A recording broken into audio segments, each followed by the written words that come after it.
The Ghost Who Regretted One Spell. Sleepy Hogwarts Story with Rain Ambience. Welcome, dear dreamer, to Sleepy Quest, where every breath becomes small boat on a quiet tide, and every word is a lantern guiding you toward soft shores. Find your coziest place, let your shoulders settle, and let your breath slow to the rhythm of a rainy window. If you wish to wander here more often, remember to subscribe so the door to the drowsy world is always easy to find. Tonight, we enter a gentle land of humming houses and glimmering meadows where watchmakers mend minutes and memory keepers cradle the weather of old days. The rain will be your companion as we listen to the quiet heart of a ghost who regretted one spell, and we will walk together through kindness until the air itself sings you to sleep. In a high valley, where the sky feels like a shawl woven from drizzle and dawn, the school of Morrow Mist rests on the slope of a hill that never hurries. Its roofs sleep under a tassel of moss, and the courtyards gather puddles like small glass ponds where the muted bell towers learn their own reflections. The houses of Morrow Mist hum like tea kettles just before pour, each timbre a comfort that turns the edges of the day soft and round. Along the longest cloister, whose windows bloom with ferny tracery, the rain speaks a steady language against leaded glass, a lullaby of tapping syllables that the students have learned to translate into dreams. Those who come to Morrow Mist do not seek competition or clamor. They come because the world has told them there is a place where books purr as you turn them, where staircases exhale the warmth of old wood, and where the night is gentle enough to tuck you in. The hill itself is a teacher, lifting and settling with the slow breath of earth, and underfoot the cobbles remember every footstep with the tenderness of a grandparent who never forgets a birthday. Each building keeps its own music, the kitchens murmuring in broth and bread, the herbarium humming in the rich green of steeping leaves, the observatory singing like a bowl as rain fingers its dome. Sometimes the houses answer one another with notes that carry across the rain, and an attentive passerby might notice how the pitch of one roof comfortingly meets the tone of another, how a corridor's wooden bones reply with a bass note, how the lanterns, lit early on wet afternoons, chime with the tiniest ring when a drop falls from their copper lips. The students of Morrow Mist keep small charms at their throats, not as badges of pride, but as gentle weights to help their thoughts settle. A bit of polished river glass, a bead of amber that holds a summer gnat like a honeyed prayer, a smooth disk of slate that has known the rain for 1,000 seasons. Their teachers do not rush them. Lessons come like weather, and everyone learns to read the sky of their own hearts. Today the rain has decided to stay, and so the day is a long table, and on that table are steaming cups and low-voiced stories, and the time between tasks stretches like a cat flexing in a quiet window.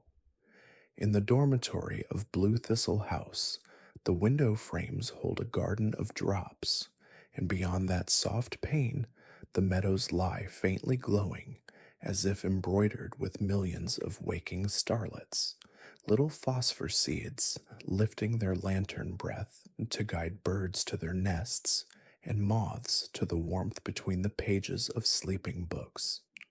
The houses hum because they are alive in the way that things become when they are loved for a long time.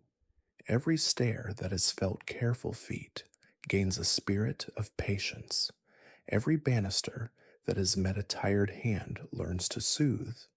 Inside the heart of Morrow Mist stands an old kitchen hearth that still remembers the shape of the last embers the night summer ended, and it hoards that embers sigh like a lullaby.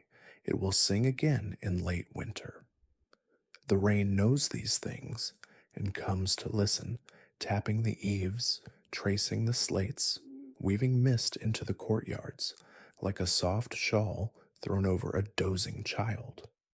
In the library, whose rafters are fluted like the underside of a mushroom fan, books lean together in shelves that curve like the inside of cupped hands.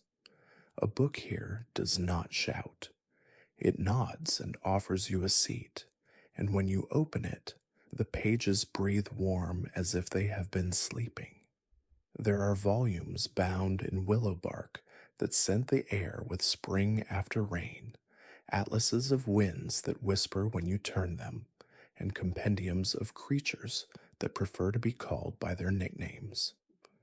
Sometimes, in the late hush of afternoon, the librarian, who wears a robe sewn with threads the color of drizzle and polished pewter, strokes the spines and hums a tune so softly that the catalog cards align themselves by mood rather than subject.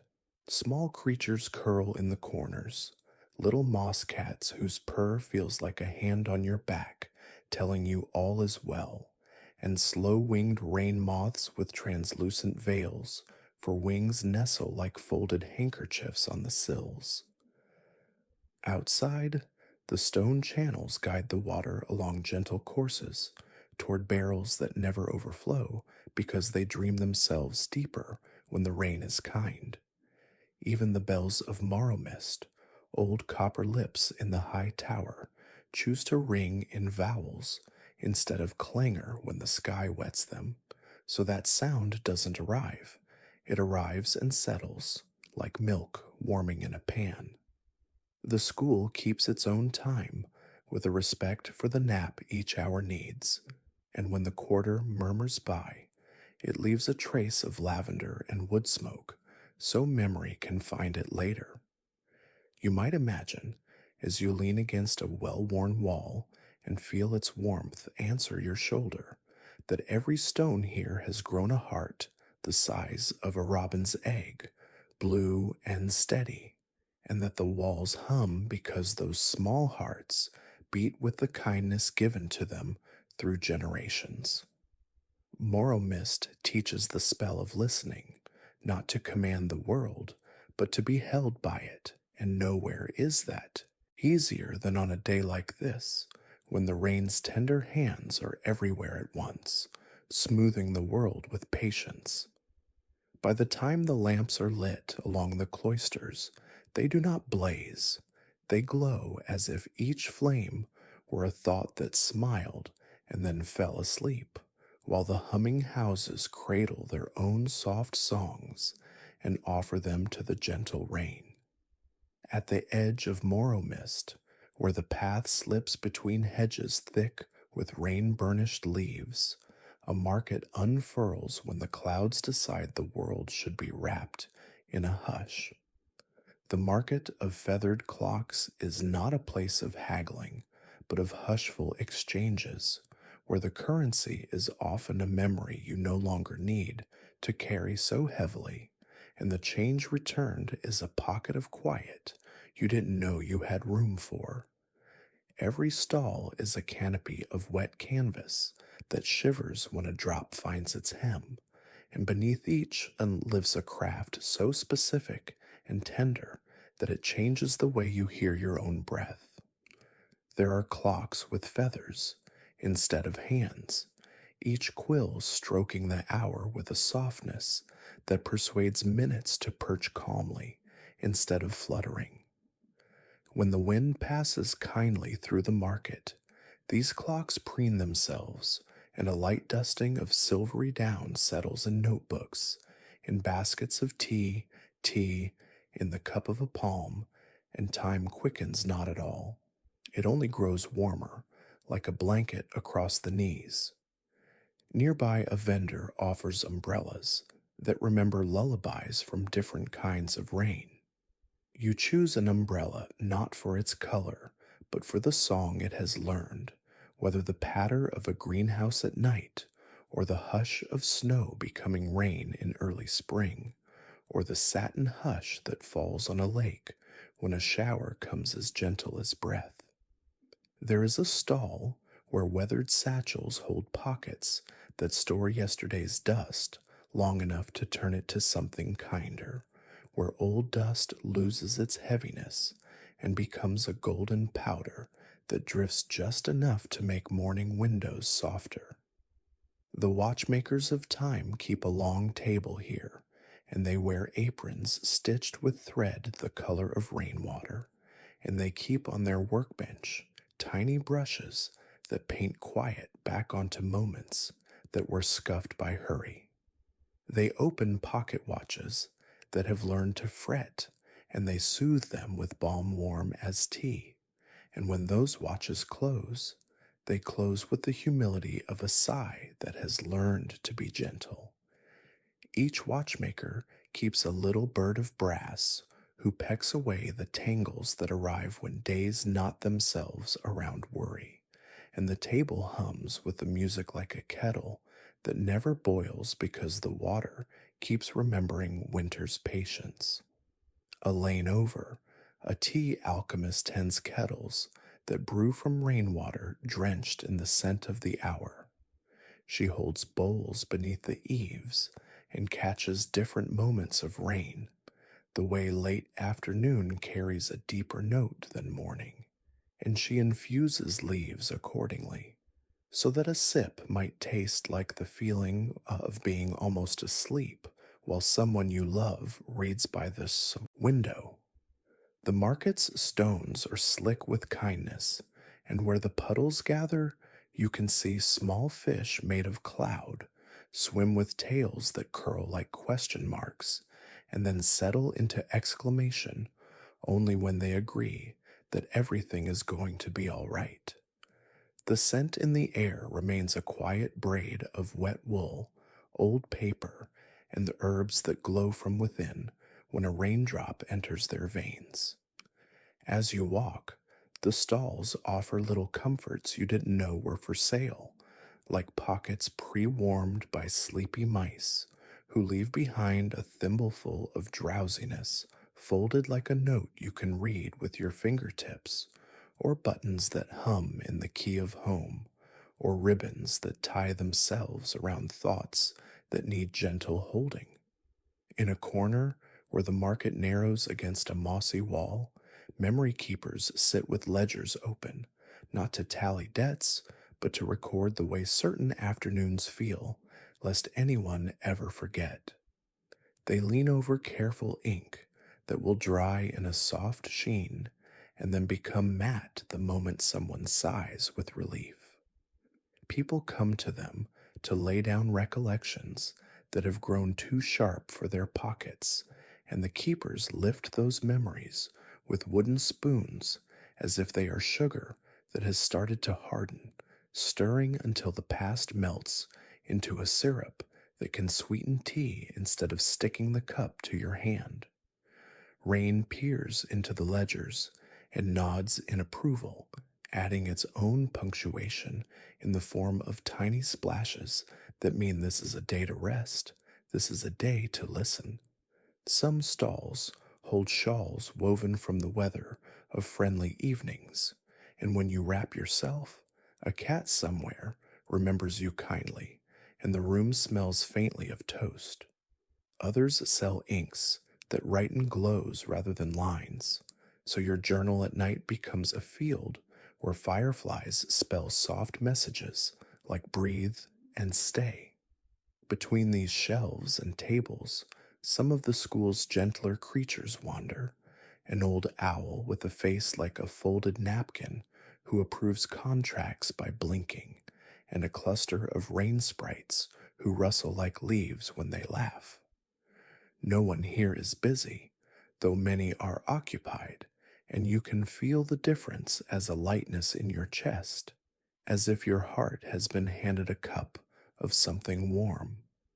The clocks with feathers show no alarm, only arrival, and you find yourself standing before a glass dome where a chandelier of droplets does not fall, but hangs in a poise that seems to say the moment is complete as it is. The market is not an escape from the school, but its outer breath, a place where the village and the hill exchange their drowsy greetings and barter seeds for stories.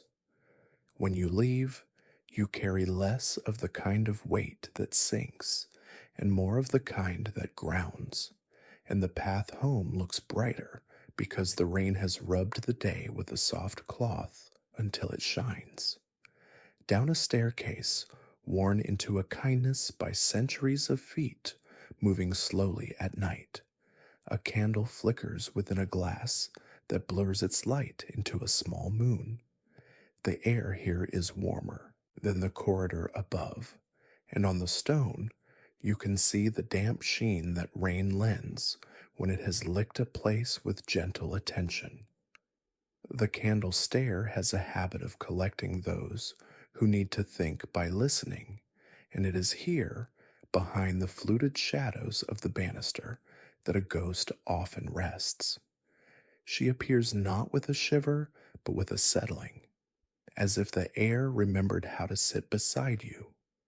Her presence feels like the space a book leaves open for your hand on your lap, like a shawl set there by someone who will not wake you to cover you.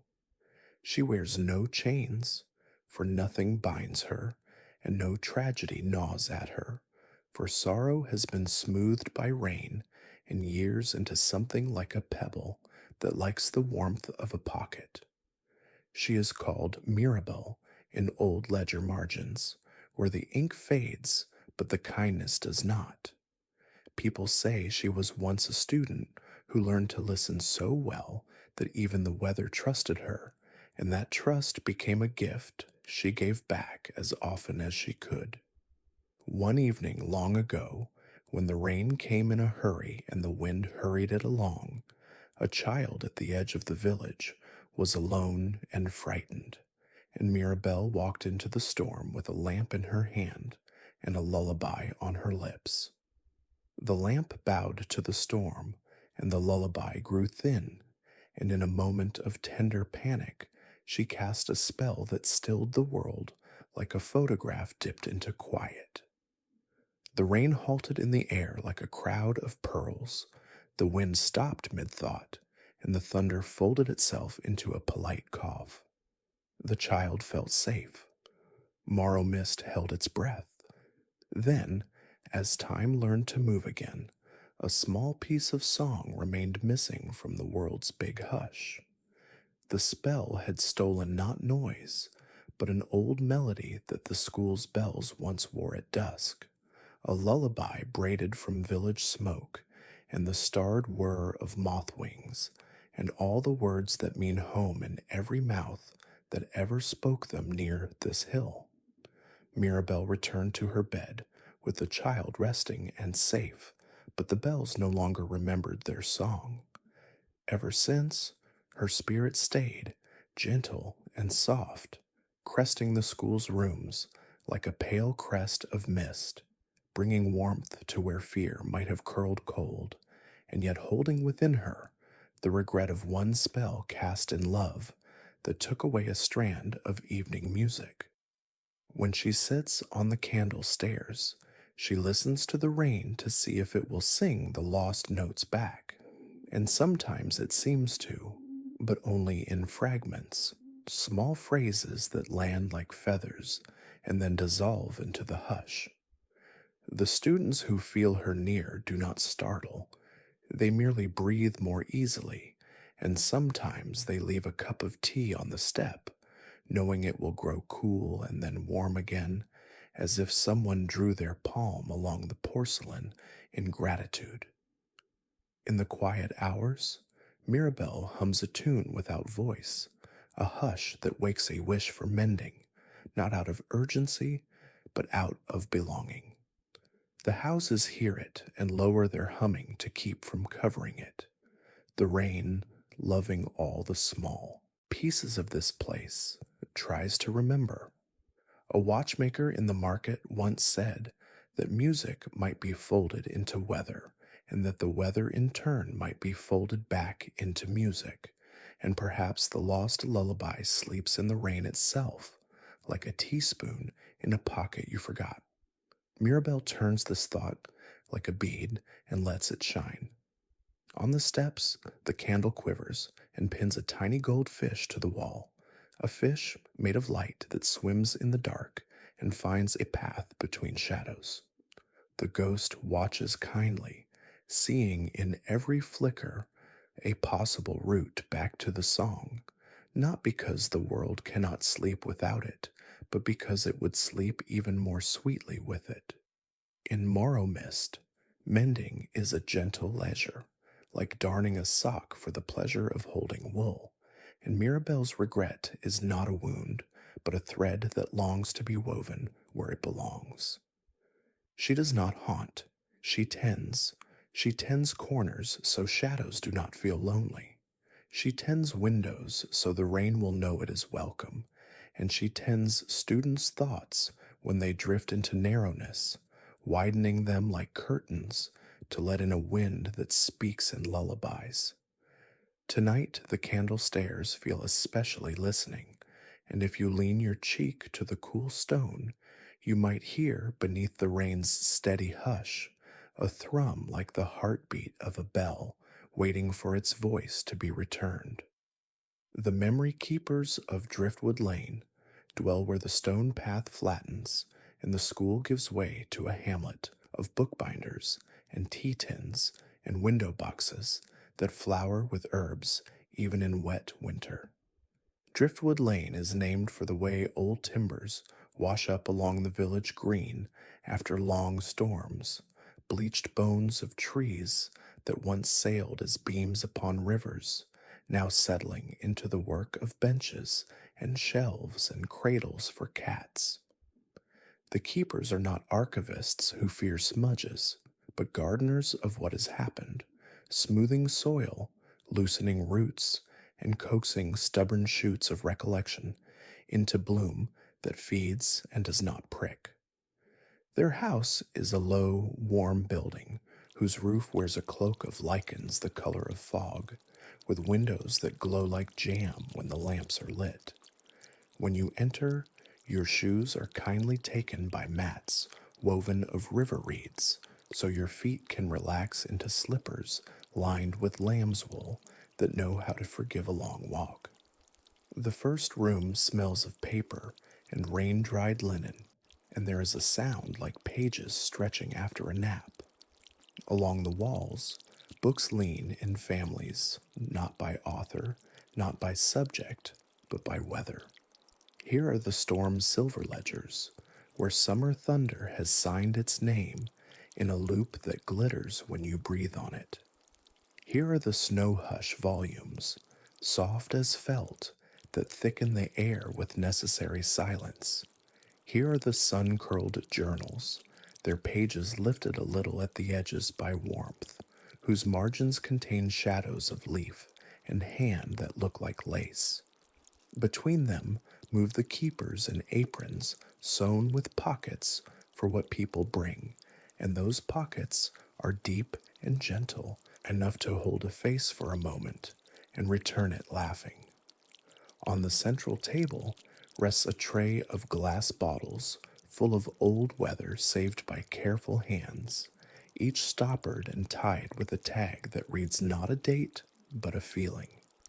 A bottle might hold the first rain after a drought, which tastes in the nose like stone sighing. Another might keep the damp of a morning when someone forgave someone else in a kitchen, which smells faintly of cinnamon and warm plates. The keepers teach the simple art of decanting a memory into kinder vessels. People come and sit in chairs that creak in a friendly way, and they speak of days that snag their sleeves when they walk by, and the keepers listen until the snag loosens.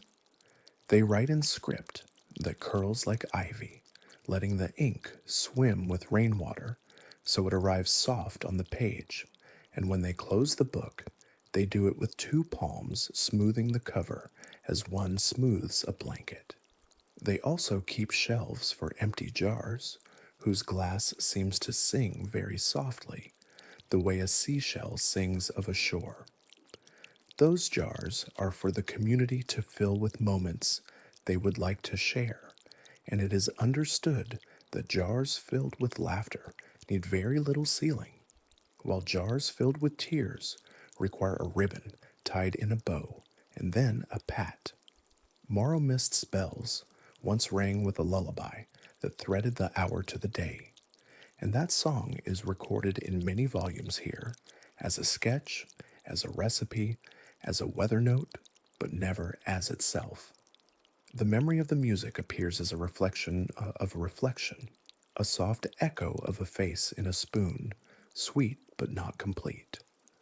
Mirabelle's story rests here as well, not in a sad chapter, but in a leaf of vellum backed with cloth, so the page will not tear from many hands turning. In the margins, someone has written that hazards born of love often leave gardens, and that the work of time is to water them.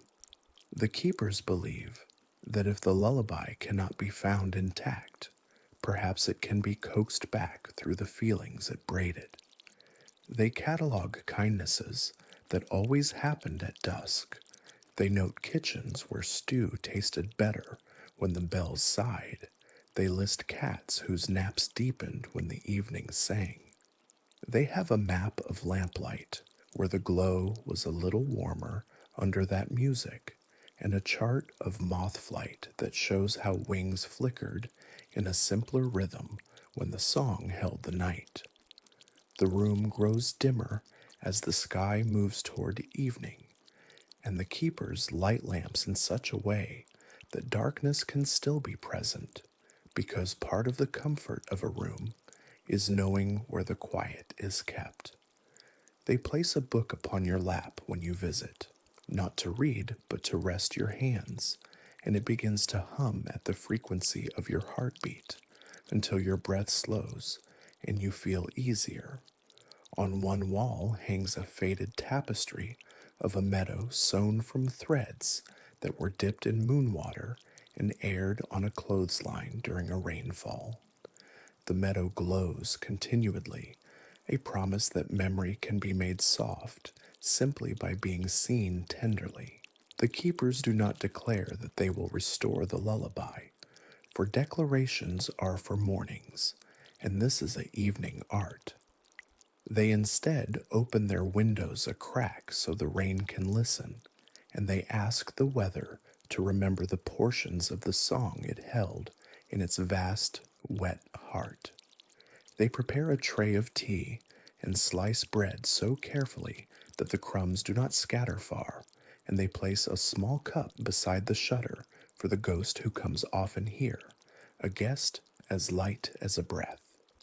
If Mirabelle appears, the house grows warmer by one candle's worth of heat, and the keepers smile into the room without turning their heads, as if greeting a cat who has hopped onto a favorite chair. Gentle as a lullaby's first note, a plan forms with the patience of moss. If the song rests in the rain as a pattern, it might be drawn out by the watchmakers who mend time. And if the bells are shy, perhaps the meadows where the glow seeds burn low will remind them how to shine. The memory keepers, like the school, do not chase solutions. They set places at the table for them and trust that sleep will do its slow and honest work. The watchmaker, whom Morrow Mist trusts with minutes, has a shop on a crooked lane where the rain hesitates just enough to think. His window is a bell jar of weather, catching the reflections of passing umbrellas and the long blinking of lanterns. He is called Falk, which sounds like a bird landing softly, and his hands move as if smoothing linen on a bed where someone has already fallen asleep but needs the blanket straightened without waking.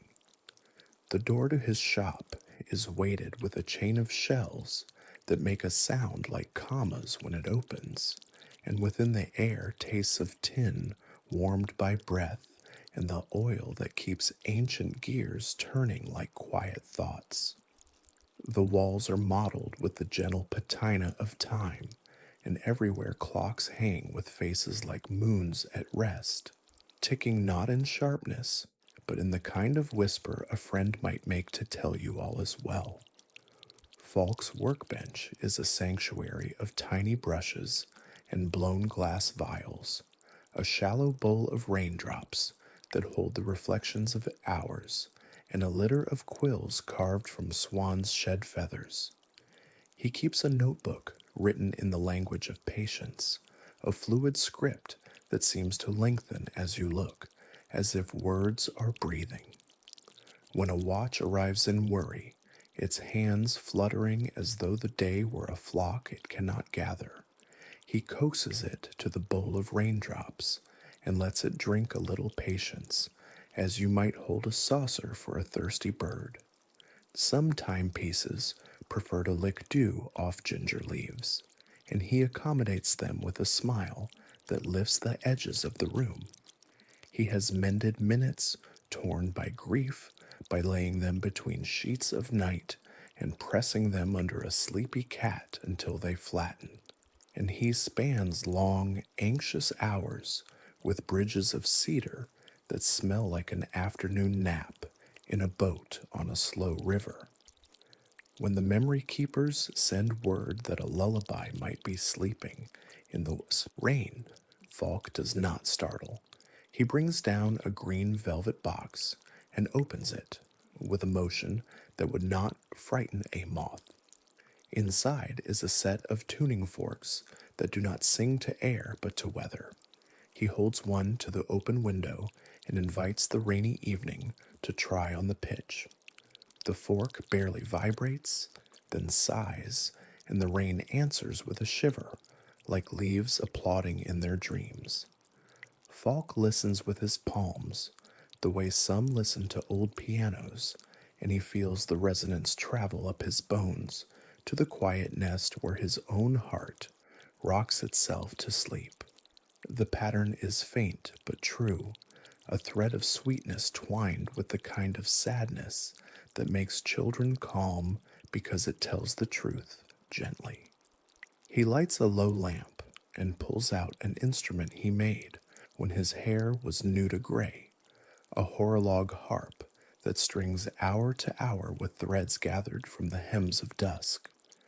He does not play it in any performative sense, for no one here performs. He simply breathes near the strings and lets his breath bumble in slow currents, shaking the filaments until they find the same chord the rain is remembering. Outside, the puddles ripple and then still, serviceable water beginning to recall itself as something that can carry a tune.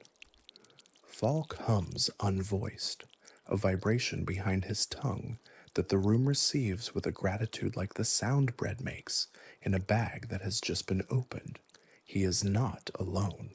Mirabelle comes when time is being mended.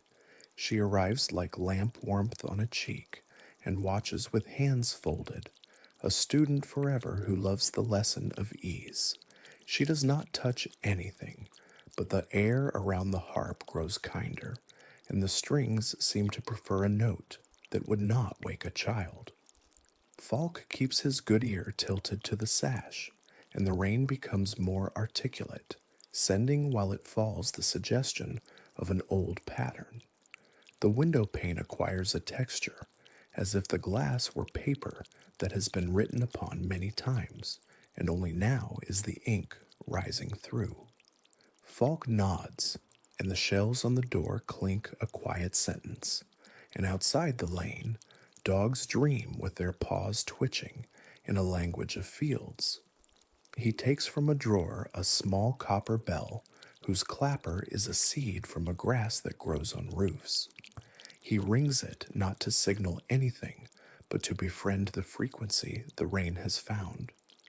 Across the village, the memory keepers feel a shift in the way their lamps burn, a new steadiness, like a hand at the small of the back, and they write in the ledger that evening has learned a word it once forgot.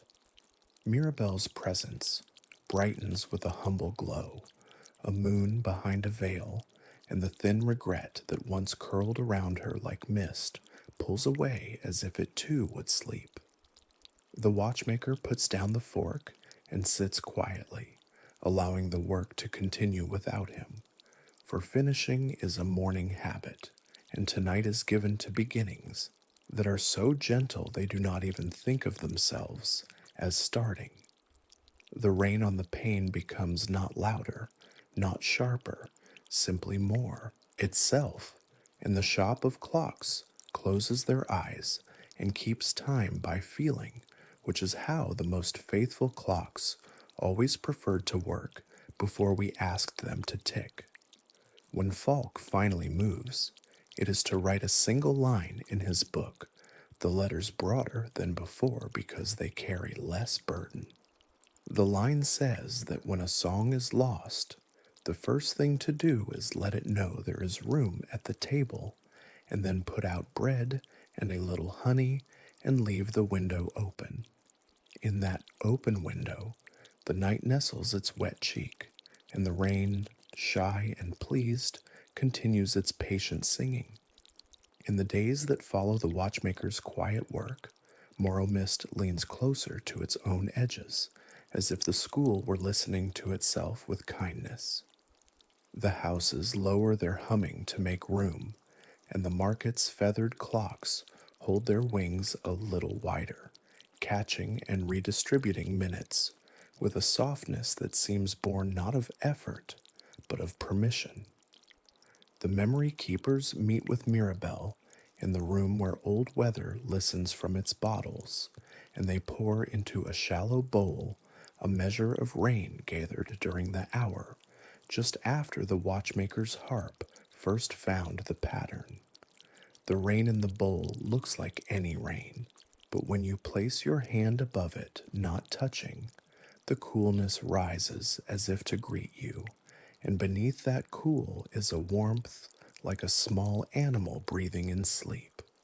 They do not stir the rain with a spoon, they stir it with attention. The plan, if a word so confident can be gentle enough, is to teach the rain to listen to its own memory, until what it remembers of the lullaby becomes the lullaby itself, and then to carry that mended song to the bells who once wore it. Mirabelle remembers the night she cast the spell that stilled the storm. She remembers the child's small shoulder at her hip, the way the lamp's flame bent under the pressure of hurrying air, the taste of lightning right before the world paused. But she also remembers the hour after, when the village breathed like a great cat, slow and satisfied, and the way the road sounded with small streams of water finding their paths. Her regret had never been a sharp thorn, only a soft burr that clung to her, and it has grown lighter since the rain began to sing again. The keepers ask her to walk with them in the glow meadows when the dusk rises like bread. In that field, each blade wears a pearl of phosphor, a gentle light that is no brighter than the underside of twilight. It is said that the meadow is woven stump to stump with old songs from the soil, songs made of root memory, of worm tunnels, of the hymn the rain hums when no one needs it, to do anything but be itself. They walk without talking, because the meadow prefers its music uninterrupted, and the precipitation caresses their hair and lashes with hands that know there is nothing here to fix. The meadows hear the bowl of rain waiting at the memory house, and 1,000 tiny lights lean toward that thought the way plants lean toward a window. The first section of the song returns not as notes, but as the way a lamp brightens a page when someone you love enters the room. On a small rise, where moss makes a cushion and modest mushrooms set out their pale plates, like a supper waiting on a simple table, The wind turns to face them as if it had a face and speaks in a language made of touch.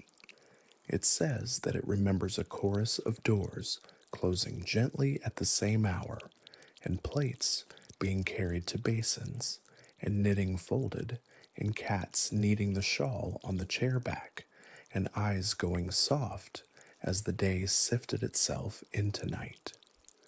The wind says it does not remember a melody, only the feeling of having one underneath everything, like the lining of a pocket that makes every small thing easier to carry. Mirabelle's brightness increases by a whisper, and she kneels without knees and feels the meadow with the whole of her. Their work, the keepers agree silently, will be to gather from wind and rain, not notes, but the quiet courage the lullaby used to give the hour, and then to offer that courage back to the bells as a mirror in which they can see their old face. The watchmaker lends them a satchel that keeps time very slowly inside it, so that nothing they gather will rush toward morning too soon.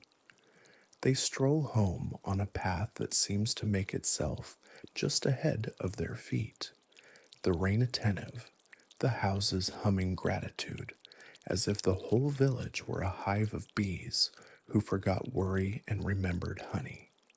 At the candle stairs the bowl of rain waits, and when they lean over it, they see in its surface an image not of their faces, but of a bell tower standing with a posture of listening. The memory keepers write that the spell of regret can be remembered softly, as a teacher who made a mistake and then brought you extra fruit the next day, and that there is in every heart a way to let a bruise become the color that makes the painting whole. Mirabelle, who has always been mostly listening, allows herself to want the lullaby back without fear of wanting.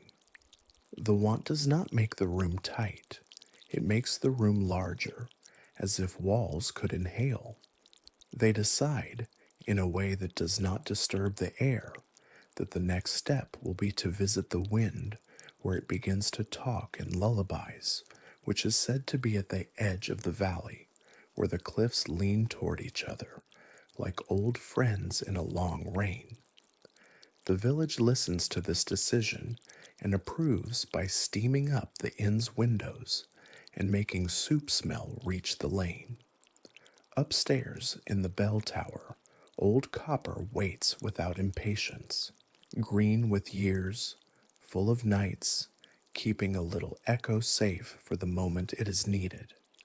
If you were to stand in the courtyard then, you would feel in your bones the sense of a story that is going to end well, not with triumph, but with the careful placing of a blanket and the turning down of a lamp. And somewhere, because such creatures always appear when sleep is approaching, a small field fox curls in a doorway too.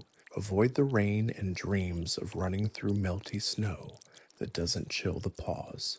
And this too is part of the song that will be returned, because a village's lullaby must carry the dreams of foxes and students and ghosts alike, or it will not do its full, tender work. Beyond the cloisters of Morrow Mist, the path slopes toward a basin of meadow that glows even under a sky dipped in rain. The meadow of phosphor seeds is not planted by hands, but by the patience of water and the steady wishes of moths. Each seed is a lantern the size of a raindrop, and it wakes at dusk as if a small finger tapped it once. The effect is of a field that remembers starlight and practices it earthbound, so that anyone who wanders there at even fall walks through a universe that has come closer to help. The meadow is patient with steps and softer than a bed of breadcrumbs laid for birds, but it asks that shoes glide rather than stomp, and that arms move as if touching the walls of a dream. The memory keepers enter with Mirabelle, traveling beside them like a warmth carried in the hem of a scarf. The rain, pleased with the meadow, lays itself down in veils that wash the air while leaving the little lanterns bright. At the meadow's heart, there stands a low, clean stone known as the listener, polished by years of bodies, leaning and elbows resting. People come to this stone to ask the meadow to hold their thoughts, and in exchange they leave a softness which the seeds weave into their light. The keepers have brought their satchel of slow time and a coil of thread spun from nettle and moonwater, a string not to bind, but to follow back like a comforting trail. They begin by sitting and breathing until their bodies learn the meadow's tempo, which is slower than the rain's and deeper than the market's. Mirabelle kneels in the way ghosts kneel, which has more to do with attention than with bones, and watches the phosphor seeds pulse. Each pulse is a yes given to the dark, and together they build a fabric of acceptance that feels like a quilt made of the night itself. The wind here has stopped speaking for the moment and has chosen to listen with leaves. The listener stone receives the weight of what they carry without dipping because it knows how to distribute burdens under the meadow so they grow into mushrooms and not into worry. The memory keepers place their palms on the stone and release gently the shape of the lullaby as they remember it from the long work of archives and tea, not the melody, but how it made the spoon pause mid-stir, the way shadows became soft punctuation in rooms, the way a note at the end made people quietly affirm their own presence. The meadow answers not with sound, but with light choreography. The seeds brighten in a rolling wave like a cat stretching, and the rain intensifies in one band, then softens in another, and the entire sky seems to nod. They witness this and feel a quiet permission to do less and be more. Mirabelle stands, turns toward the hill where the bell tower waits, and bows in gratitude to she knows not what, perhaps the law that kindness obeys only itself. Somewhere nearby, a hare shakes water from its ears in the slow motions of a dream. A frog lifts its face to drink the weather and does not hop away when feet approach, because everything in this place has learned the lesson of safety decanted from many human hands. The memory keepers loosen the coil of nettle thread and lay a line from the listener stone toward the northmost edge of meadow, where old stones make a gate for wind. It is through this gate that the wind begins to practice its lullabies, and any who walk by at the right hour may hear the first syllables of the night's comfort, as they are reheated like soup on the tongue of the valley. They place small wooden beads along the thread at intervals, each bead carved with a simple word: home, hush, rest, warm. It is not a charm, but a courtesy, the way you whisper the names of those asleep before you tuck their blanket. The meadow's light rises and falls and rises again, as if it were breathing for those who need to be breathed for, and the rain rejoices at having so much to water that asks for so little.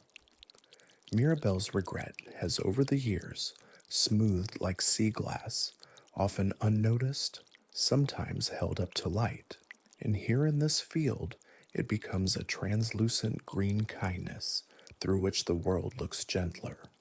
She holds in herself neither scolding nor indulgence, only a love of mending that is tender enough not to insist on completion. They remain until the lamps of the school begin to glow on the hill in the distance, like a constellation built by humans for the love of us all finding our way home. When they go, they gather from the meadow not flowers, but a pause, a particularly good one that can be placed just before the bells would ring, as if to let the hour take a breath.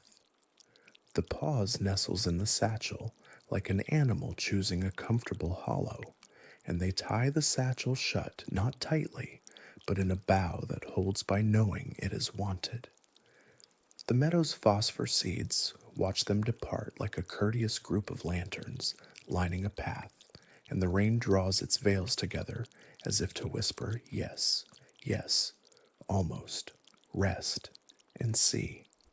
At the northern edge of the meadow, a pair of standing stones lean toward each other as if trading confidences while the rain keeps them company. This is the place where wind begins to talk in lullabies. It happens when the day has put down its mandatory tasks and the villagers have put on shawls, when the cats have found radiators believable and the lights in the market have learned the small velvet circles they make on the damp ground.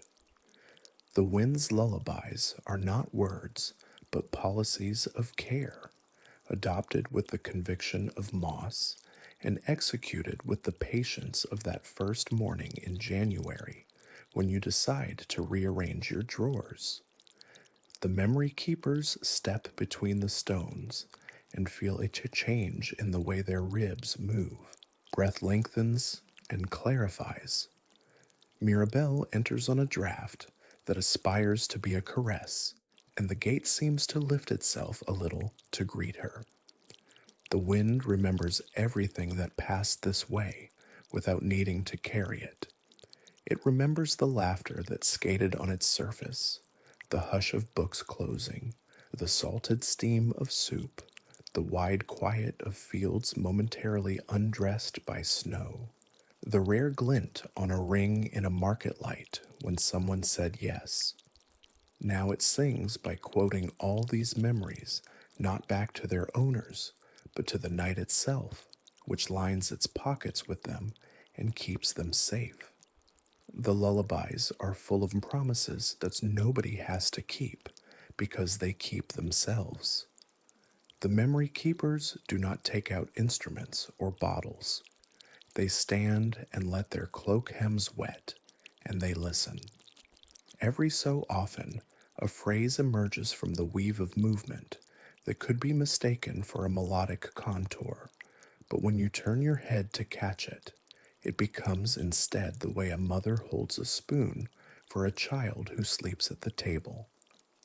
They follow their thread of nettle and beads, and with every bead they pass their minds, send that bead's simple word out into the wind. The word does not fly like a command, but settles like seed in a tired garden. Home eases the shoulders of the gate stones.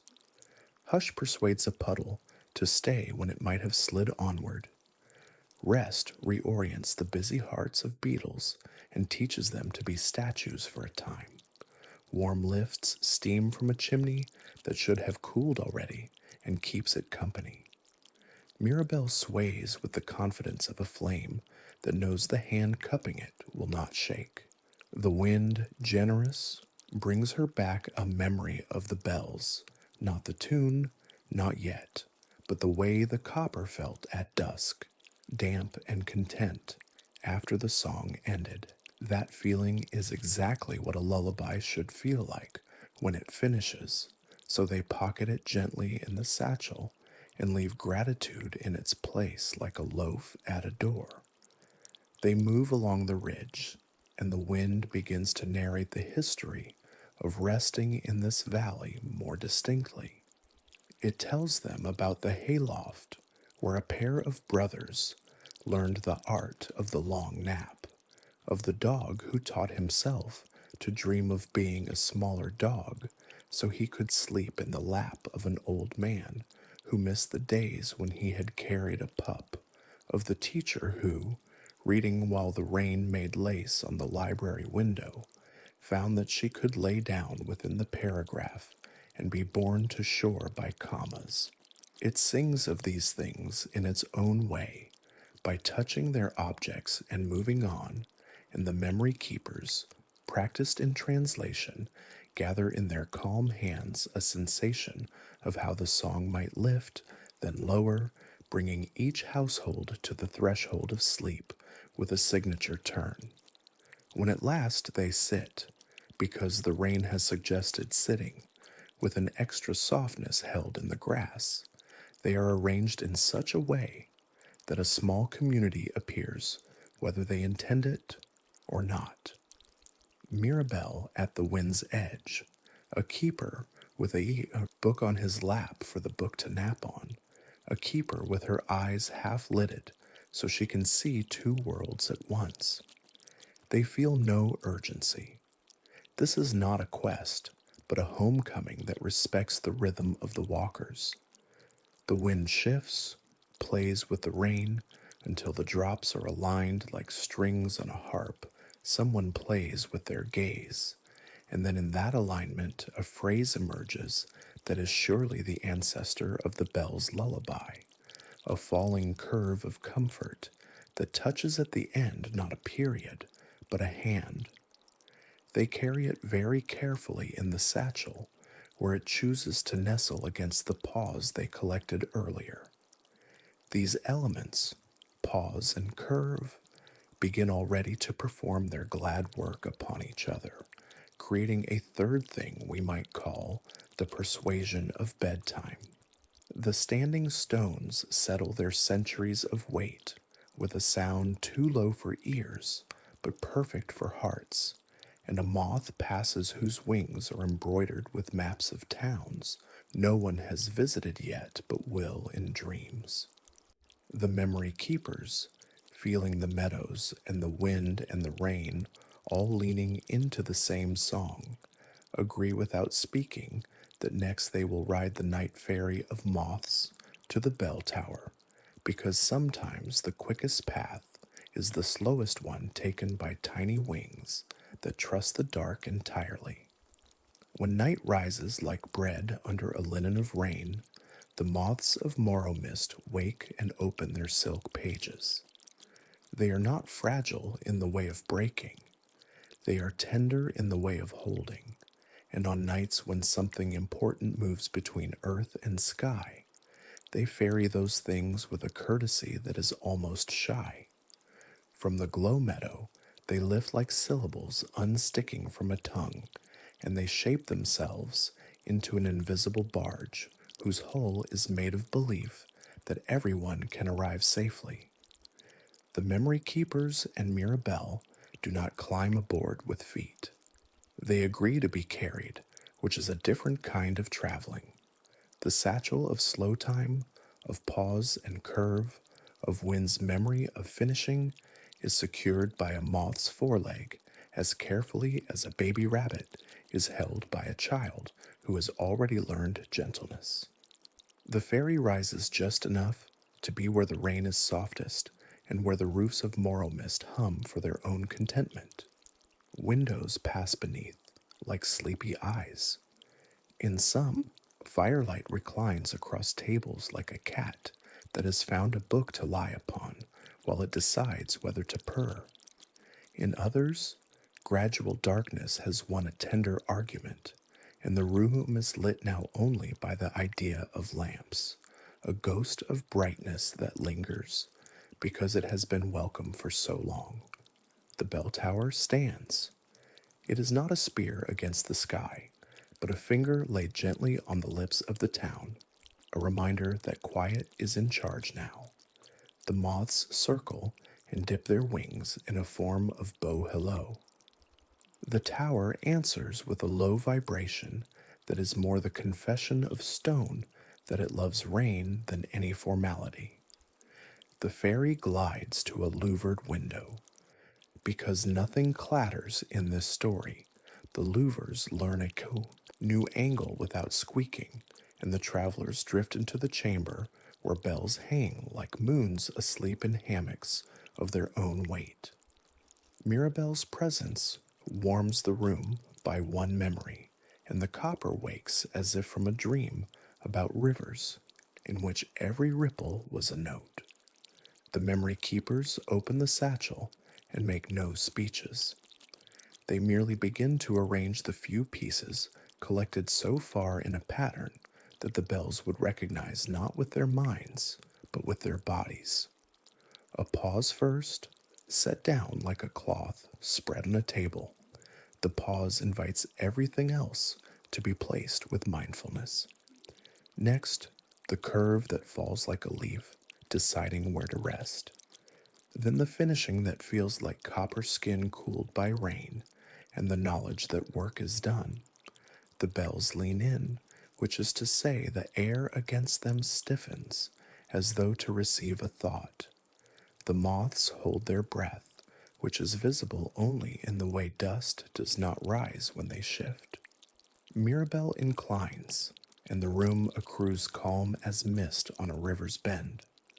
The bells try on the feeling of the lullaby, as one tries on a remembered coat. It almost fits immediately, but there is a missing seam where sleeve meets scent, and the memory keepers know where such seams are sewn.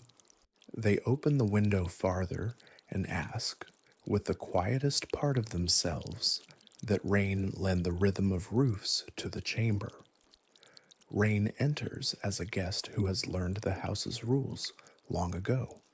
It suppers down the copper lips until they gleam with a sheen no light touches. On the floor of the tower, water gathers into small lakes, in which stars born of lamplight practice swimming. The bells begin to hum their vowels, open and kind, and in that hum the lullaby stands up very slowly, very carefully, like someone rising from a warm chair, not to leave, but to see if all the blankets are tucked for the night. The moths quiver as if remembering being caterpillars, which in some deep way is part of every good song, the knowing of before and after held in a single whisper. Outside, the houses hum back, a chord that rounds the edges of the tower's notes. The bells wait. The memory keepers are still. Mirabelle, who once took the song away by freezing the world for love, now gives nothing and asks nothing, and her being here is enough for the song to decide that it wishes to return on its own. In that deciding, a tiniest sound occurs, the almost unheard click, like when someone closes a locket around a lock of hair. The room feels the closure of a circle. The fairy of moths shifts its weight to account for completion, and in the same instant, a child in a house far below rolls toward the wall and smiles in sleep. They do not ring the bells then. It is too soon. Songs, like bread, prefer to rest after kneading. The memory keepers tie the satchel not shut, but into a cradle shape, and place it where the bell rope meets the stone, and they nod to the copper with the respect due to elders who have always known the rhythm of the town's heart. When they leave, it is not with triumph, but with the quiet gladness of people who have found a mitten and laid it on the gatepost where the owner will see it in the morning. The moths ferry them back into the rain that has worked so long at kindness it has become indistinguishable from it, and the glow meadow, seeing them, brightens as if to say yes in a language made entirely of light. In the morning, the sky answers the white breath of barns and the thin smoke of kitchens with a pale blue that smells a little of soap and a little of toast. The chamber of gentle echoes is not in the bell tower, but in the library, in a room beneath the rafters, where the angle of the roof forms a cradle for voices. The librarian, whose robe today is the color of quiet water, unlocks the door with a key that has learned to enjoy turning. In this chamber, sounds are taught the etiquette of staying soft, so that even laughter sits with a hand on its knee, ready to lower its volume if a nap wishes to arrive. The memory keepers come bearing not just the satchel, but the knowledge that confidence makes notes sharper and humility makes them round. Mirabelle comes because humility wears her like a shawl. The rain still taps, but now more in syllables than in sentences, as if to say it is studying its lines. The room contains echoes that were once too rough to keep in public and have been softened by being passed from hand to hand, like stones in pockets, until they learned how to be comfortable wherever they are set. The librarian takes down a jar of thunder from a long ago storm and loosens the lid to let the rumble breathe. It emerges like a cat from under a bed, a little dusty, happily surprised to be included. They do not want thunder in a lullaby, but they want the memory of its distance, because far thunder is the comfort that storms exist and end without alarming us.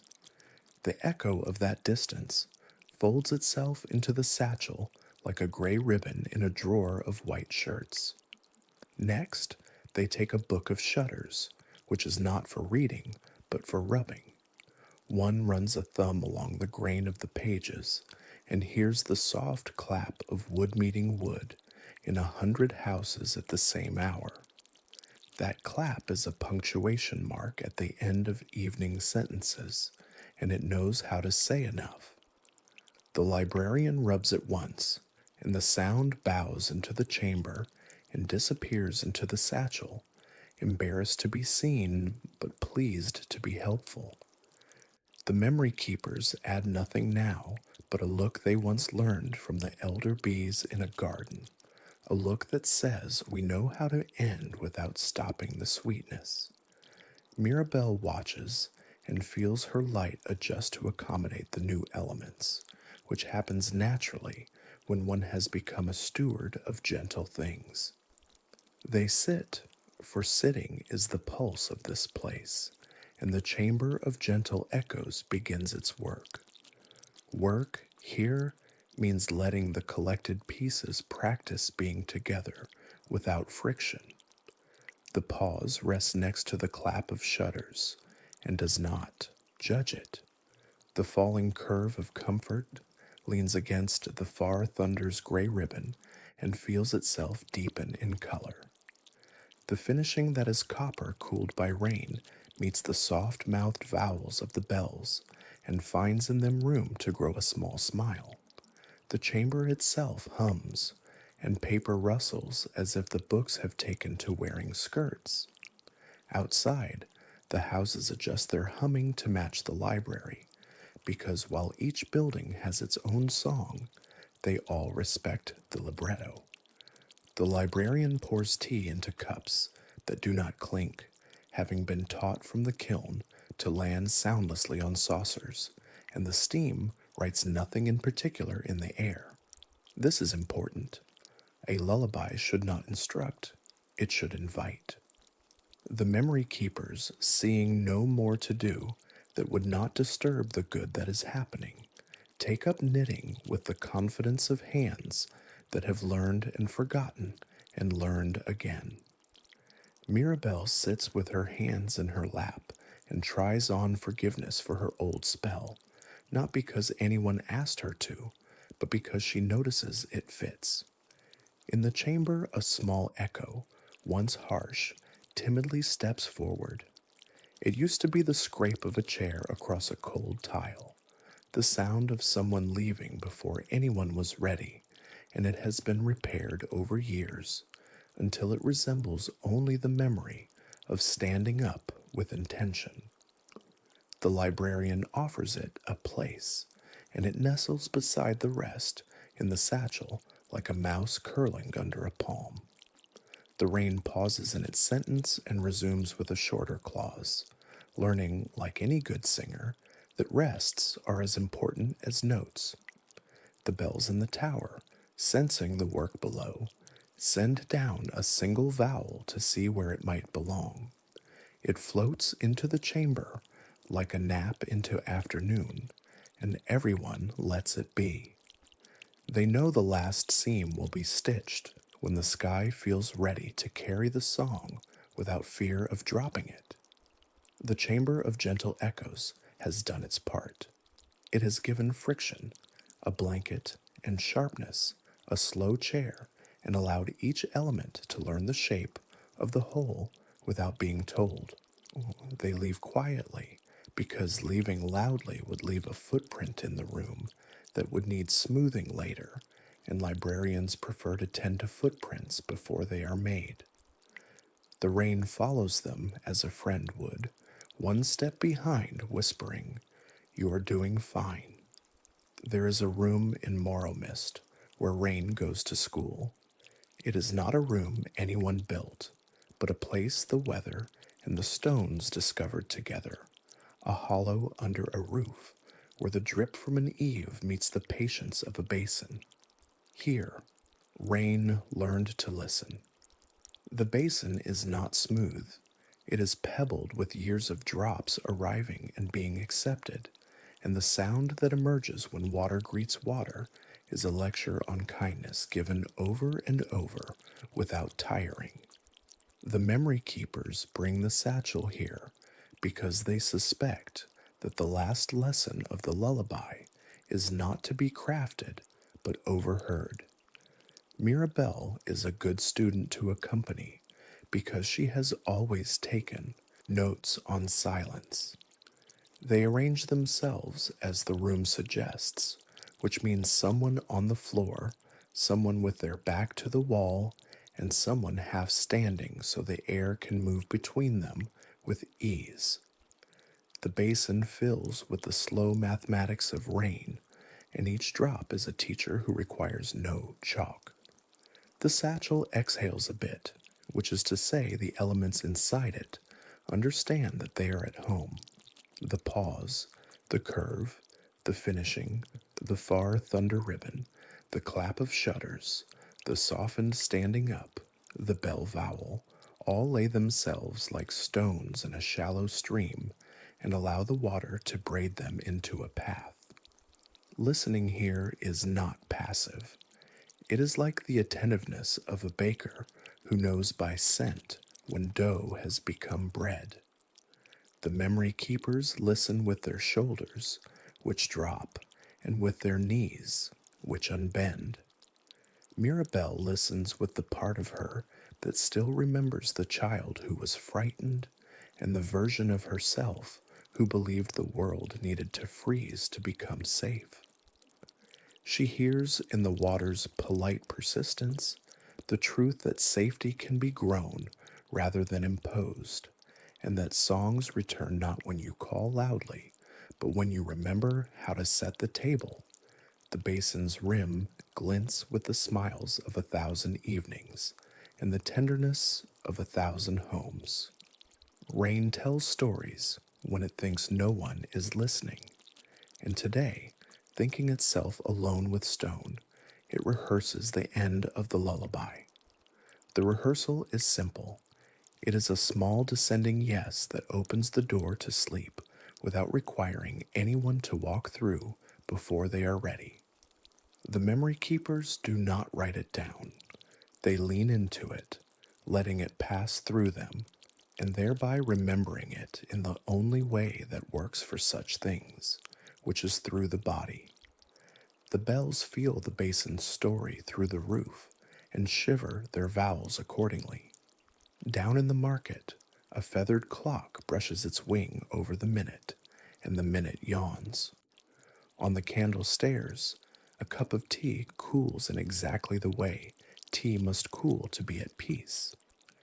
In the herbarium, leaves all incline the same fraction, a chorus of green that acknowledges the invitation to rest.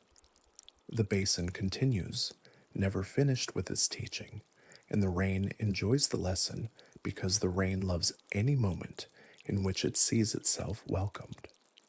Mirabelle's allows a new thought to condense and then roll through her like weather. It is that the spell she cast years ago was the best she could do than to carry a small soul out of a sudden storm, and that the work now is not to regret, but to tend to the music that chose to be misplaced because it trusted she would one day help it find its way home. The thought leaves behind a gleam, like the trail of a snail, delicate and perfect, and somehow the opposite of mess. The room sighs without lungs. The memory keepers close the satchel, not to hide what has formed, but to keep it warm. They walk out under the same rain, but the rain has changed, or perhaps they have. Drops strike leaves and stay a moment longer before falling, as if conversing with the plant about when would be best.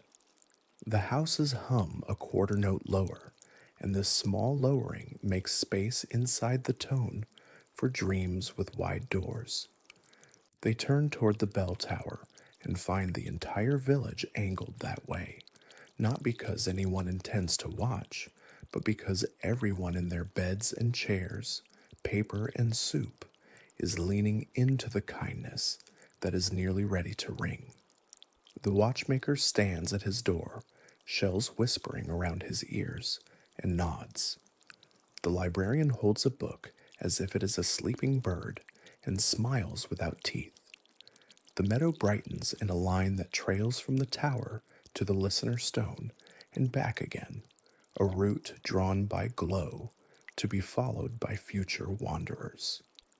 Mirabelle glides, not because she must, but because it feels good to be a part of something that is returning to itself. Evening descends as gently as a quilt carried by three careful hands. The rain's voice has found its evening register, all velvet, no edge, and the lamps of morrow mist begin their faint rehearsal of dusk's company. In the bell tower, where copper moons hang in their ropes and dream the weight of sound, the satchel is opened one last time. The pieces within do not hurry to be arranged. They have learned that arrival is a warm chair, not a finish line. The memory keepers, the librarian, the watchmaker, and Mirabelle gather with the dignity of people attending a birth in which the midwife is the sky. The moths arrive to observe, draped upon rafters like slightly animated handkerchiefs, their tiny hearts content to be present. No announcement is made. The bells are spoken to in their own language, which is touch, and the ropes are lifted and set down with domestic grace. The pause is placed first, like the first hush in a room when a baby's head crowns and everyone grows quieter without being told. The curve of comfort descends next, and the copper lips remember, they really remember, the shape of the breath they once took before singing. The finishing, the coolness of rain on metal at dusk, sits at the tail of that curve like a cat whose job is to bless the end of things. The far thunder's ribbon unwinds and lays itself over all this like a shawl, making the room feel far but close in exactly the right proportions. The clap of shutters at 100 windows scuffs the edges of the hour, reminding it to tuck itself in. The softened standing up sound becomes the memory of standing up from wakefulness to enter sleep, which is a stand one makes by lying down. The bell vowel floats into its home like a toddler finding a lap. The basin's lesson, newly embodied in the keepers and in Mirabelle, settles in the tower like a floor that has decided where it belongs.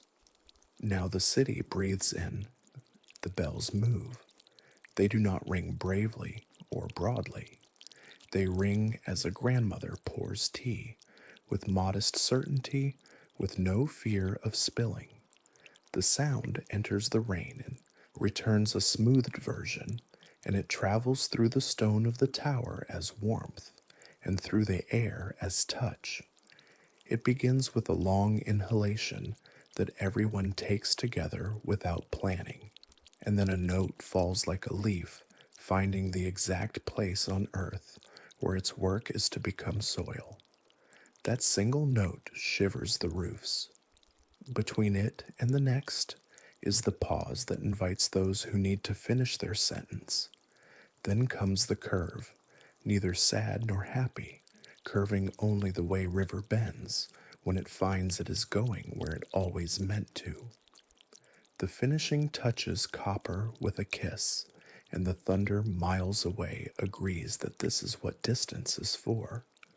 The shutters clap across the village in a small syncopation of contentment, and people who have not spoken in a day nod toward each other's rooms through walls because this song is inside the plaster the way good bread is inside a house. A child turns toward a stuffed animal who has been politely waiting, and the stuffed animal receives the child's arm like a vow. A fox sighs in the doorway where it keeps dry. The cats need. The watchmaker weeps the way men of patience weep, by blinking and letting glass wear the tear. The librarian thinks of a time she learned a word for the sound paper makes when you move your hand across a page without turning it, and promises herself to write it down in the morning. Mirabelle stands in the center of the tower and feels the last burr of regret lift like fog under noon. It is gone not because it was pushed away, but because love wove a place for it to become something other than pain, and it chose at last to be shape for the song to hold. The bells complete their measure and then lay their heads down. The echo that once scraped becomes a blanket and covers the floor. Morrow mist receives the lullaby as if it never left, because in a way it did not. It stayed as pattern and paused as rain, and now it is again sound. The houses hum in the new key that is also the old. The meadows shine at a lower wattage, perfect for moth wings. The wind answers with a closing hum of consent. The rain is pleased beyond measure, and therefore continues, because rain's joy is to continue. Down the candle stair, cups of tea become exactly the right temperature in a single instant, and those who drink find their throats loosen and their thoughts sweeten. The memory keepers close the satchel with no contents within, because the satchel never held what mattered. It held the space in which the matter could become itself. Mirabelle's light thins not as a candle does, but as dawn does, transitioning into a presence that need not be seen to be there. The bells rest, and in the whole valley a sleeping happens that is like snow, soft and mutual and unafraid. On the hill, lanterns bloom along the cloisters, and into the town, their wicks set low so that flame remembers how to be small. These are the lanterns of forgiveness, lit on nights when the village wishes to dress its streets in the fabric of acceptance. Each lantern is hung by a story someone once carried like a stone and then learned to place in a garden for birds to stand upon. The light they shed is not bright.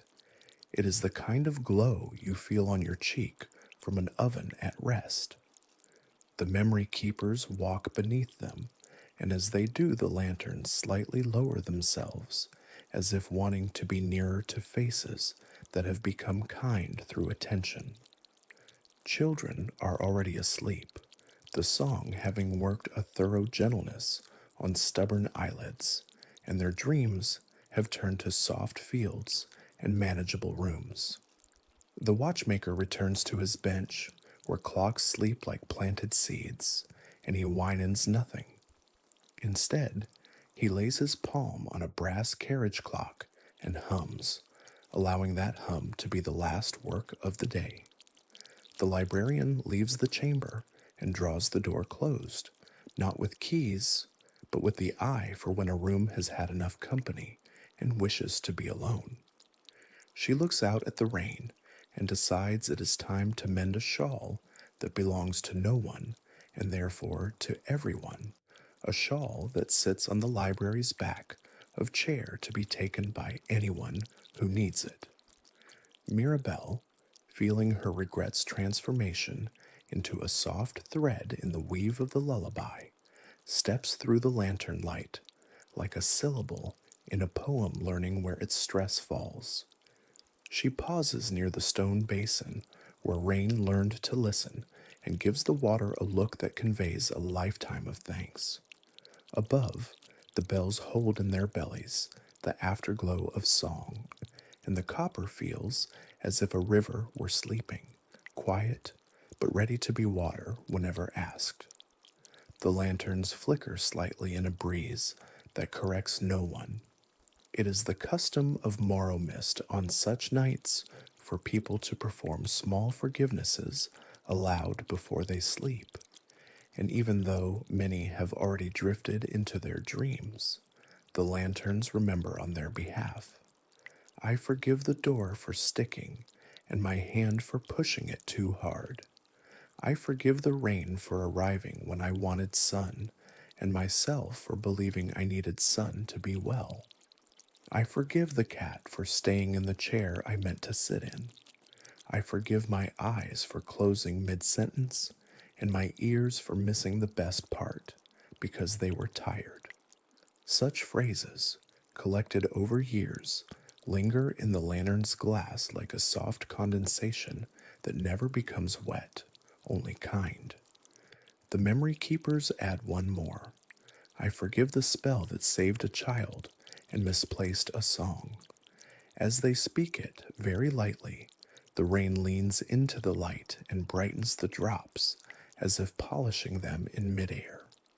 The lanterns, which are distant cousins to the glow seeds of the meadow, lean their beams toward windows where people who worry are the last to sleep, and the beams insinuate themselves into worry's pattern until the pattern loosens and begins to look like lace instead of netting.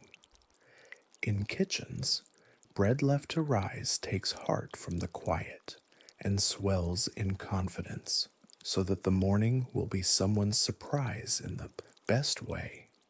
In workshops, tools sleep with points covered, the way hedgehogs dream tucked into their own arms. Along Driftwood Lane, the keepers leave their shutters a little ajar so that rain can continue its studies, and the ledgers on the table open their covers to catch any dream that wanders in lost and needs to be held for a while. Mirabelle moves among these scenes, not as a warden, but as a blessing, warming and cooling, adjusting and aligning, almost imperceptibly. The lanterns recognize her as one of their own, a light that does not insist upon itself, and they tilt so her path is always easy.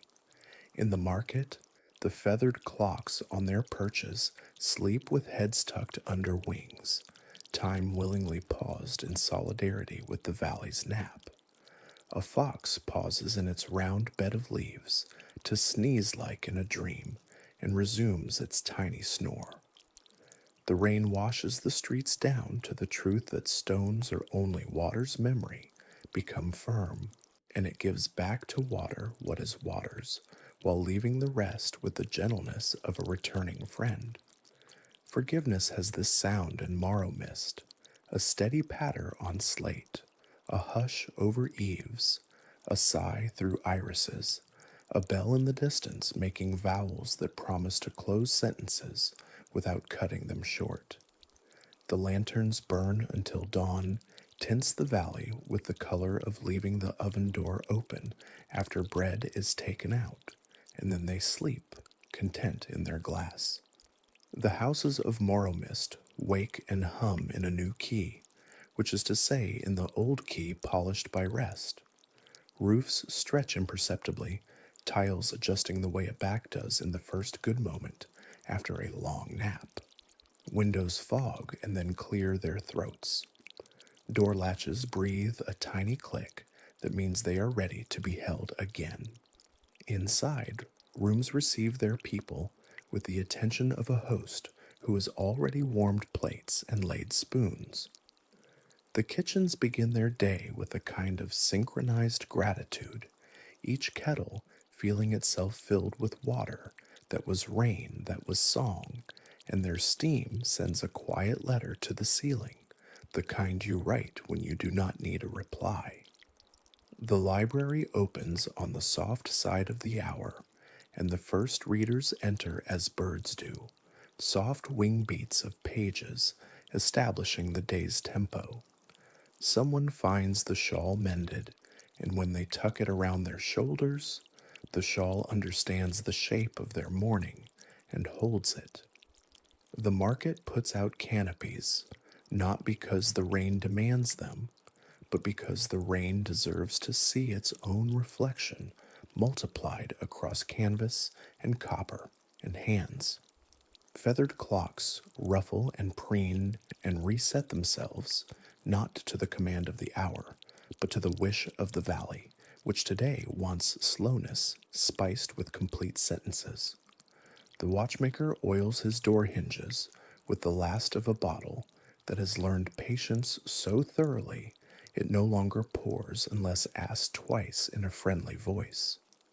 He smiles into his shop, where dust motes practice ballet to no music at all, and thinks of the lullaby which last night settled into the world like a cat deciding your lap is the right one. The memory keepers arrange the ledgers so the pages that recorded the lullaby's return can be stumbled upon unintentionally by someone looking for something else, and thus the story can begin to belong to the village, the way good news always wants to be found rather than announced.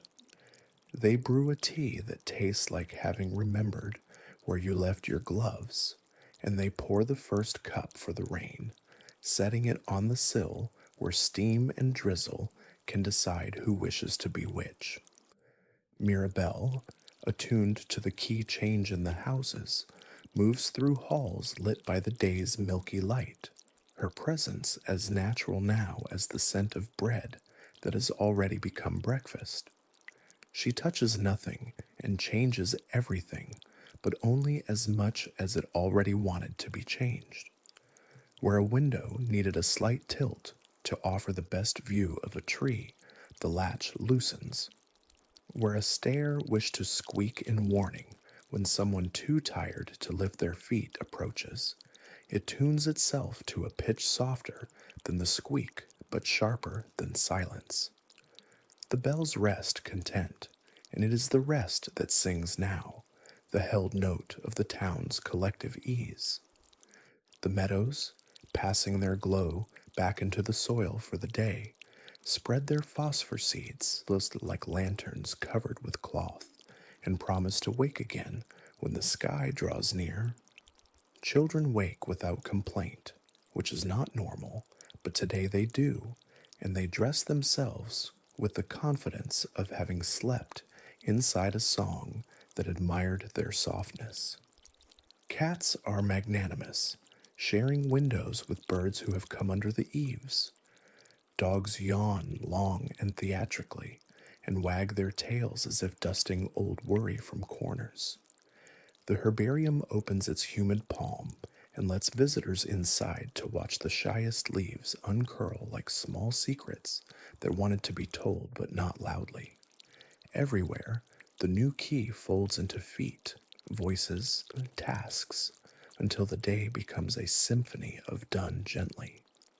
The rain keeps a presence but reduces its volume, proud of its students and pleased with its own steady instruction. When afternoon finds morrow mist, it discovers a village tuned to the art of being kind enough to finish what you start without breaking yourself to do it. The memory keepers write a small sentence in the ledger that has lain open all morning like a mouth waiting to speak. It says the world does not need to be perfect to be a cradle, and that sometimes a single song returned can add a pillow where once there was a knot. They underline it not in ink, but by placing a saucer upon the line for a moment, and then lifting it, leaving a circle impressed without mark. Mirabelle lingers at the candle stairs, smiling with the kind of light that makes flame look older and wiser. Those who pass feel their shoulders drop, their teeth loosen in the jaw, their eyes readier to see other eyes. Some pause, thinking to leave a cup of tea for the ghost out of habit, and then, feeling how well the air is carrying the warmth now, drink the tea themselves and carry that warmth to someone else who needs it. The houses hum, and their new key is one that opens every door from the inside, which is where rest lives, and the rain forms beaded necklaces along railings that look for all the world like party invitations to a celebration where the dress code is pajamas and the music is the sound of people being gentle in the presence of one another. Night comes as it always does, but now it arrives like an old friend who knows where the cups are. The bells prepare themselves by remembering not their power, but their purpose, which is to take the day by the hand and place it in the basket of sleep. The houses quiet their humming to a purr. The market gathers its feathered clocks like hens, and they settle with soft churrs. The memory keepers close their shutters with the practiced clap that is more blessing than barrier, and they leave a lamp in the window at half strength because some good things prefer to approach you gently. The watchmaker places his tuning forks in their velvet bed and tells them silently that if the rain needs them, they know the way. The glow meadow stirs, lifting the cloth off its lantern seeds, and the wind, pleased to be asked, begins its policy of care anew, sifting through eaves and hedges with the gentleness of hands turning pages after lights out. Mirabelle walks the length of the cloister. If you were to look for her, you might not find her, but if you are willing to feel for her, you will discover the warmth of a shawl laid across you just when you thought to shiver. She pauses under the bell tower, and she listens, not because she doubts, but because listening is how she always loved. The rain is steady, the village is ready, the bells breathe, and then the lullaby returns. It returns not as a fanfare, but as the daily bread of sound, sliced to the right thickness for everyone. Its first note lifts like bread out of a pan, steaming, inviting patience. The pause comes, gracious as a hand finding yours in the dark to remind you of the door. The curve falls, adjusting pillows under heads across town, tucking blankets, setting spoons in bowls. The finishing touches the copper with rain, and the far thunder bows to distance, content to be weathering someone else's fields. The clap of shutters agrees. The softened standing up becomes a lying down, and that motion moves through the rooms like the idea of rest turning into rest itself. The vowel hums, and within it you can hear cats need, dogs sigh, pages settle, tea settle, lanterns give up their last little will to flame in order to become glow. The lullaby reaches those who are late to sleep, the ones who hold doorways for others in their minds. It sits beside them longer, telling them the story of a ghost who once regretted one spell because it had saved a child and misplaced a song, and of a village that did not scold, but learned to listen so well that the song found its way home. It tells them nothing is perfect and everything can become kinder. It tells them their breath is a ferry and they are already aboard. It tells them that rain is a form of forgiveness, kissing roofs and faces and streets with the same mouth. It tells them the bells are not loud because they have learned what the valley needs, which is not to be roused but to be reassured. It tells them sleep is not a test. It is a field where the grass lies down first to show you how. And as it tells these things without words, people sleep one after another as lanterns before the dawn. The last in the row is the watchmaker, who falls asleep in his chair with a screwdriver in his hand, and wakes just enough to put it down before it drops, and then dreams of a river of clock faces rolling smoothly like coins in a slow fountain. The librarian dreams of a book that closes itself and whispers good night to its own pages. The memory keepers dream of jars filled with the weather of mornings, when everything you needed was already on the table. The fox dreams of the rain drying on its fur without ever having to be cold. The moths dream of being hands. The meadow dreams of stars it has met and will meet. Mirabelle dreams too, which is perhaps the sweetest part. She dreams of stairs without regret, of a candle that does not need a guard because the room will keep it safe, of a bell tower that hums along with a song that never stops, even when it is not being sung. She dreams as one of the village, not above, not apart, the way a bowl on a table belongs to the meal, even when empty. And in that dream, which crosses over into the world like a bridge built of breath, she falls finally into the sleep she had not known she wanted. The bell's last note lingers and turns into the sound of rain, which is to say, it becomes the night's own voice again, and the valley carries it in and out, while the houses hum their new ancient key, and the world grows so soft that the distinction between waking and sleeping is only the difference between lamp and glow, room and shawl, note and silence, both equally kind, both equally yours. Thank you for wandering with us through the rainy hush of morrow mist and keeping company with a gentle ghost who learned to rest. May your night be cradled by the soft bell of ease, your breath a fairy to the quietest shores. Sleep deeply, dream kindly, and return whenever you wish to be held by a story that knows how to hum. If this soothed you, remember to subscribe to Sleepy Quest so the door to this world is always open and warm when you arrive. Good night.